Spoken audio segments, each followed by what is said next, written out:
ثنا اپنی امی کے پاس آتے ہوئے کہتی ہے اگر آپ نے اپنے بیٹے کو مار دیا تو بس مار دے، اب اس میں اتنا بڑا ایشو بنانے کی کیا ضرورت ہے، ہر کسی کو بتاتے پھر ہیں کہ میں نے اپنے بیٹے کو مارا ہے۔ ثنا کہتی ہے رانی اس کی امی سے آپ معافی مانگتی پھر ہیں، اب کیا لگتا ہے ان کے معاف کرنے سے آپ بخشتی جائیں گی؟ آپ بالکل نہیں بخشتی جائیں گی، آپ نے اتنا بڑا گناہ کیا کہ اس کی سزا آپ کو ضرور ملے گی، آپ بخشی نہیں جائیں گی۔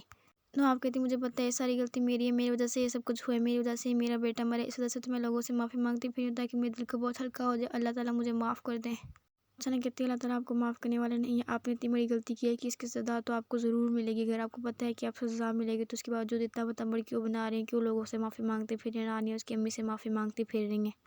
کہتی ہے کہ رانی اس کی امی سے معافی مانگنے سے آپ کے دل کا بوجھ تو ہلکا ہوگا، لیکن لوگوں کی نظر میں تو آپ بری بنیں گے، کہ لوگ کہیں گے کہ اتنی بری تھی، اس نے اپنی بہو اور اپنی بہن کے ساتھ اتنا برا کیا، ان کے ساتھ اتنا ظلم کیا، ان کی ساری پراپرٹی اپنے نام کروا دی اور پھر اپنے بیٹے کو ہی مار دیا، آپ لوگوں کی نظر میں بری ہو جائیں گی اور وہ لوگ اچھے ہو جائیں گے، ان پہ جتنے الزام لگے سارے الزام ہٹ جائیں گے، اس سے آپ کو کوئی فائدہ نہیں ہوگا، اس کے رانی اور رانی کی امی کو فائدہ ہوگا۔ تو آپ کی امی کہتی ہے کہ تم چپ کر جاؤ، اگر اچھی صلاح نہیں دے سکتی تو چپ کر جاؤ، پہلے میں اس کو یہ کہہ رہی ہوں کہ تم اگر دعا مانگو گے اللہ تعالیٰ سے اللہ تمہیں معاف کر دے گا، تم یہاں کیسے کہہ رہی ہو کہ اللہ تعالیٰ تمہیں معاف نہیں کرے گا، تم اس کو اور ڈرا رہی ہو، چپ کر جاؤ ثنا، مجھ سے برا کچھ نہیں کر۔ ثنا کہتی کیا برا ہوگا، اب میں صحیح تو کہہ رہی ہوں، آپ لوگ نہ کریں ایسا۔ اور اپنی امی کہتی ہے کہ امی تم چپ کر جاؤ، آپ کو کوئی ضرورت نہیں ہے اتنا بتمبڑ بنانے کی کہ میں نے اپنے بیٹے کو مارا ہے، اب یہاں کمرے میں بندے کو کمرے سے باہر نکلنے ہے تو مجھ سے برا کچھ نہیں ہوگا، میں نے کہا ہے نا کمرے میں رہنا، کمرے سے باہر نہیں نکلنا، اور لوگوں کو یہ نہیں کہنا کہ میں نے اپنے بیٹے کو مارا ہے، میں نے اپنے بیٹے کو مارا ہے، اسی جگہ پہ رہنا، اس کو بتانا بھی نہیں ہے، ورنہ یہ پولیس کیس بن جائیں گے اور ہم لوگ پھنسیں گے۔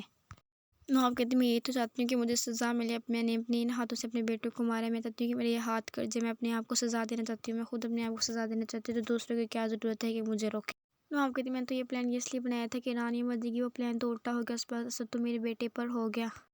ثنا کہتی ہے اگر آپ کو اتنا شوق تھا رانی کو مارنے کا تو آپ مجھے بتاتی، میں پلان بناتی ہوں، میرا پلان کامیاب ہو جاتا اور آپ کی جگہ پہ آج رانی کی امی اس طرح رو رہی ہوتی اور رانی مرتی دانش کی جگہ پر۔ وہ آپ کی امی کہتی ہے کہ تم تو اپنا ماتم بنا رہی تھی طلاق کا، تم سے کوئی کیا کہتا۔ ثنا کہتی ہے کہ میں اپنی زندگی میں ماتم نہ بناتی تو اور کیا کرتی، میں نے حمزہ کو اپنا بنانا چاہا لیکن حمزہ میرا نہ ہوا تو اور میں کیا کرتی، میں تو زندہ بھی نہیں رہنا چاہتی تھی لیکن اللہ تعالیٰ نے مجھے زندہ رکھا، میں تو چاہتی ہوں کہ اگر مجھے حمزہ نہ ملے تو میں مر جاؤں، مجھے صرف حمزہ چاہیے تھا اور حمزہ مجھے نہیں مل سکتا، میں تو صرف یہی دعا کروں گی کہ میں مر جاؤں، لیکن آپ لوگوں کو تو مجھے تو بتانا چاہیے تھا، اگر آپ لوگ مجھے بتاتے تو میں اچھا سا پلان بناتی اور آج میرا بھائی نہ مرتا۔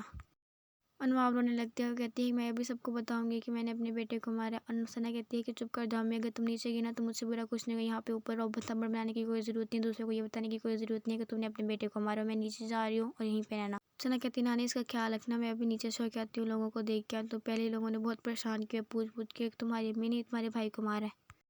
وہ آپ کہتی نہیں میں جاؤں گی، میں لوگوں کو بتاؤں گی کہ میں نے اپنے بیٹے کو مارا۔ ثنا کہتی نانی میں نے آپ کہا ہے کہ اس کا خیال رکھنا ہے، نیچے نہیں، میرے خیال سے تو امی پاگل ہو گئی ہیں۔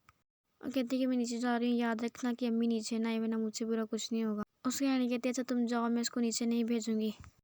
حمزہ کی امی وہ بیٹھے تھے، تبھی حمزہ کی امی کہتی ہے کہ پہلے مجھے ثنا کی طلاق میں بہت برا لگتا تھا لیکن اب نہیں لگتا، ان جیسے لوگوں کے ساتھ ایسے ہی ہونا چاہیے، انہوں نے رانی اس کے ساتھ برا کیا، ہمارے ساتھ بھی برا کیا، ان لوگوں کے ساتھ تو ایسے ہونا چاہیے، ان لوگوں کے ساتھ بھی برا ہونا چاہیے، اچھا ہوا کہ ان کا بیٹا مر گیا۔ تبھی حمزہ کا ابو کہتے ہیں کہ ایسے کسی کے بارے میں نہیں کہتے، کیا پتہ اللہ تعالیٰ ہماری کس بات سے ہم سے ناراض ہو جائے۔ حمزہ کا ابو کہتے ہیں میں مانتا ہوں کہ ان لوگوں نے رانی اور اس کی امی ہمارے ساتھ بہت برا کیا لیکن ہمارے ان میں کیا فرق رہ جائے گا اگر ہم بھی ان کے ساتھ ویسا کریں گے جیسے انہوں نے ہمارے ساتھ کیا ہے۔ حمزہ کہتے ہیں امی آپ ان کے بارے میں چھوڑیں، آپ مجھے بتائیں رانی اور اس کی امی کیسی تھی۔ حمزہ کی امی کہتی ہے کہ بس ٹھیک تھی، اور کہتی ہیں نا آپ تو پاگل ہوگی، سب یہ کہتی پھر یہ کہ میں نے اپنے بیٹے کو مارا، میرے خیال سے اس کو بہت بڑا صدمہ لگ گیا ہے اپنے بیٹے کے مرنے کا۔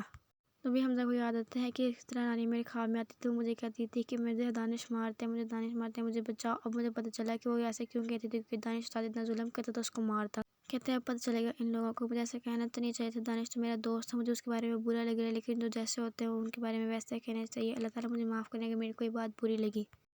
حمزہ کہتے ہیں میں اب کل جا کے رانی اور اس کی امی سے ملنے جانا، اس کا ابو کہتا ہے حمزہ تم بھی ساتھ چلے جانا۔ حمزہ کہتا ہے اچھا ٹھیک ہے میں چلے جاؤں گا۔ رانی اپنی امی کے پاس آتے ہوئے کہتی ہے امی آپ کو پتہ ہے کہ نیچے نواب کیا کری، اس کی امی کہتی ہے کیا کری، کہتی ہے کہ امی وہ سب کو بتاتی پھر یہ کہ میں نے اپنے بیٹے کو مارا، میرے خیال سے وہ پاگل ہو گئی ہیں۔ رانی کی امی کہتی ہے وہ پاگل نہیں ہوئی، اس کو اپنے بیٹے کا بہت بڑا صدمہ لگا ہے۔ رانی کی امی کہتی ہے جیسے بھی ہے ٹھیک ہے، کل کسی نہ کسی طرح تو اللہ تعالیٰ سے معافی مانگ لی، ہم سب سے معافی مانگ لی۔ رانی کہتی ہے وہ سب کو نیچے بتا دی کہ انہوں نے مدد کیا تو جو بھی الزام ہمارے اوپر لگائے تھے وہ جھوٹے تھے۔ رانی کی امی کہتی ہے پتہ نہیں لوگوں کو کیوں اپنی غلطی کا بہت دیر سے احساس ہوتا ہے۔ رانی کہتی ہے اگر ان کو پہلے ہو جاتا تو آج یہ سب کچھ نہ ہوتا، آج ان کا بیٹا نہ مرتا اور آج وہ اس حالت میں نہ ہوتی۔ رانی کی امی کہتی ہے کر بھی کہہ سکتے ہیں لوگوں کو اپنی غلطی کا بہت دیر سے احساس ہوتا ہے۔ رانی کہتی ہے ان کو غلطی کا احساس دیر سے کیوں ہوتا ہے۔ رانی کی امی کہتی ہے وہ مکافات عمل بھول جاتے ہیں، ان سے اس کو غلطی کا احساس بہت دیر سے ہوتا ہے۔ رانی کی میں کہتی جس طرح میں ہوتے ہیں لیکن وہ اللہ تعالیٰ سے معافی تو مانگتے ہیں، اپنی غلطی کو تو مانتے ہیں کہ ہم نے وہ غلطی کی ہے۔ رانی کہتی میں جیسے ابھی نواب کا حال ہے، سب سے معافی مانگتی پھر رہی ہے۔ اور رانی کی میں کہتی ہاں بالکل بیٹا ایسا، لیکن رانی کہتی میں ثنا کو ابھی بھی کسی چیز کا افسوس نہیں ہوا۔ اس کی میں کہتی بیٹا اب ہم کیا کر سکتے ہیں۔